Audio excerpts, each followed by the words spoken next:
Hey guys, how's it going? In this video we're going to talk about finding inspiration.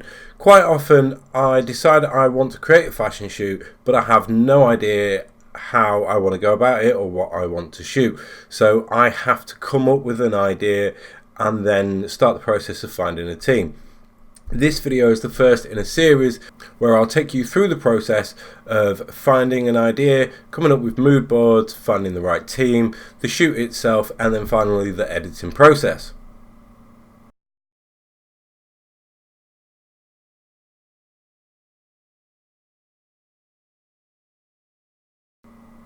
Okay, so quite often, and I'm sure some of you guys can relate to this, I am at a complete loss as to what it is I actually want to create. I know I want to create something, but I'm not working to a brief, I'm not working for a client, so I am just creating for myself.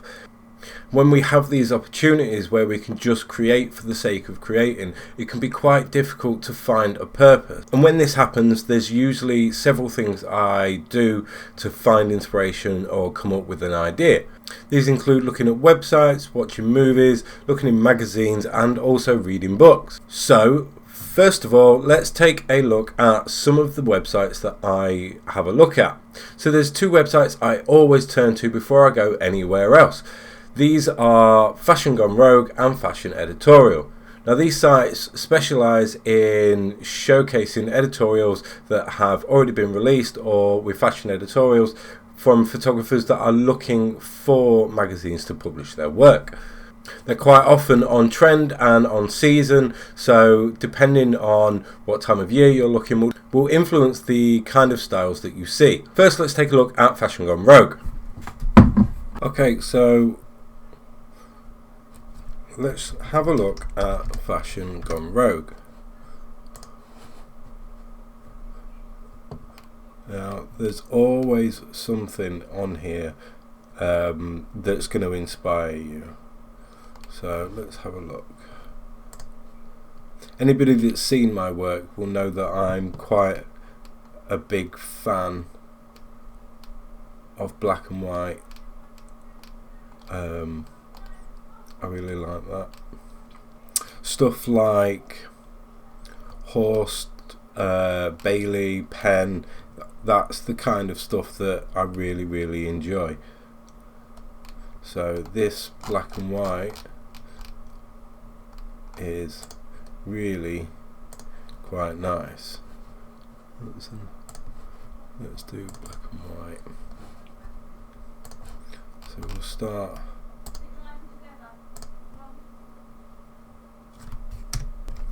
Okay, so again, I'm really liking the tonal range on these, but I'm not going to take the whole article.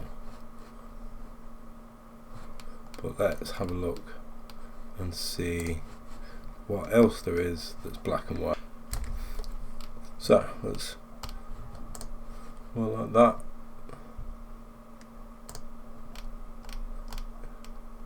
Yeah, I like the 90s feel of that. I think that would look quite nice in black and white. Double denim, you can't go wrong with a bit of double denim. So, even though it's not a black and white image, we're going to stick that in the black and white folder.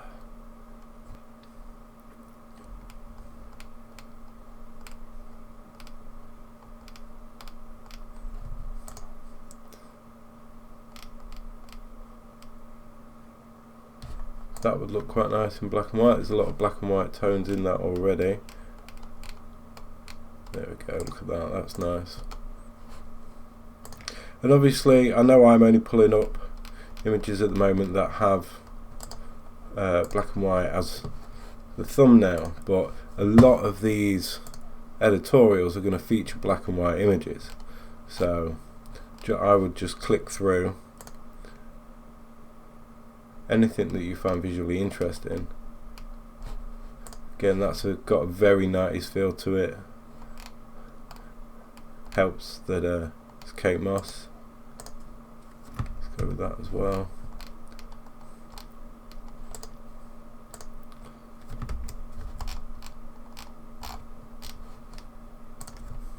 So let's take a look at fashioneditorial.com. Very much the same thing. Sometimes you'll even find the same photographers but it's a lot of unique and exclusive content. I really quite like that shot. Let's have a look.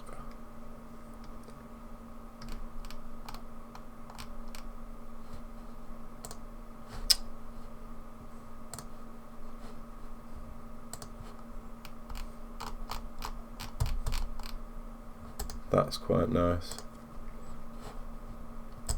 So you can see very quickly you end up with quite a catalogue of potential images. Now, I'm not going to be able to shoot brands like this, but I can style in a similar way. Okay, so you can see now where I'm starting to accumulate lots of different stuff.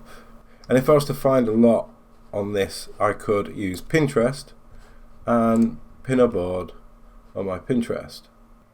And Pinterest is an absolutely great tool for use for any creative, really, because it's compatible with so many different websites now that you can get a Chrome extension that allows you to pin any image that you find on the internet to a Pinterest board.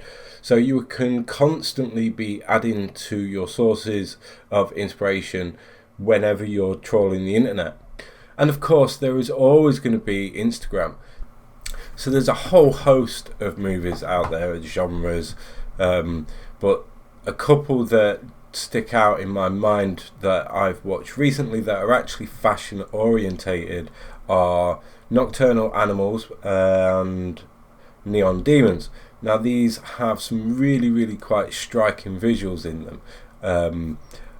I'm not going to include any clips. I know that I could probably grab 30 seconds or so for the fair use policy, but I just recommend that you guys go out and watch these, and also just be open to the influences from cinema and moving image, because ultimately all moving image is a series of still images that pass in front of our eyes and give us that sense of movement. So stay open to the possibility of finding inspiration all around you. As I said at the start of the video, another source of inspiration should be reading. Now this is reference materials. I have a lot of fashion books from the 60s, the 70s and all through the decades, as well as a couple of books by David Bailey, Cecil Beaton.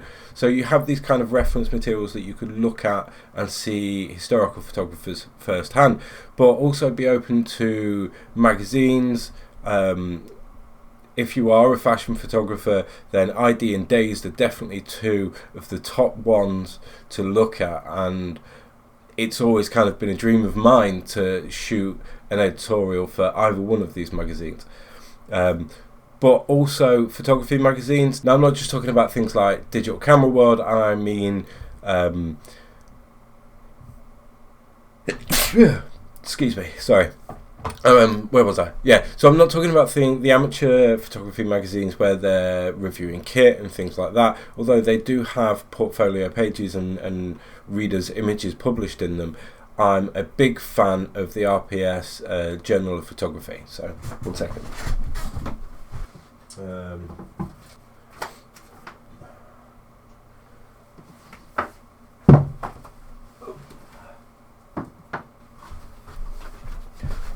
Okay, so as far as reference material goes, here's a book. Just see if the camera will pick that up. No, it won't. Okay, the Photographer's A to Z. Now this is literally just images after images of shots.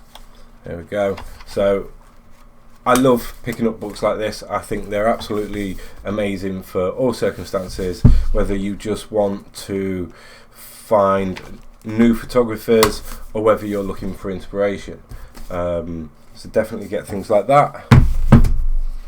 But the British Journal of Photography, this is an old issue. A lot of my newer ones are at the college at the moment, but I mean, look at that. Absolutely fantastic photography in here. And I've got black and white photography, again another old issue, but there are some really nice photographers in here. A lot of work. Actually, this hasn't got any fashion in it,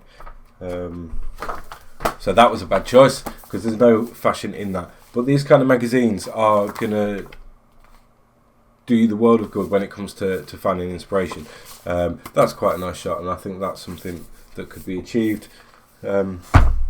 Okay, so now that I've shared my sources of inspiration, the next step is to start planning a mood board. Now, to do that, I need to collate a lot of images. These are going to be possible makeup styles, wardrobe choices, any possible models that you may specifically want to work with that you think might suit this shoot, as well as more inspiration from the internet. So what I'll do now is I'm going to spend a little bit of time collating some images, sticking them all in the folder that you saw earlier in this video, and then I will produce another video about creating a mood board and starting to reach out to models, makeup artists, and sharing mood boards to try and collate a creative team around you.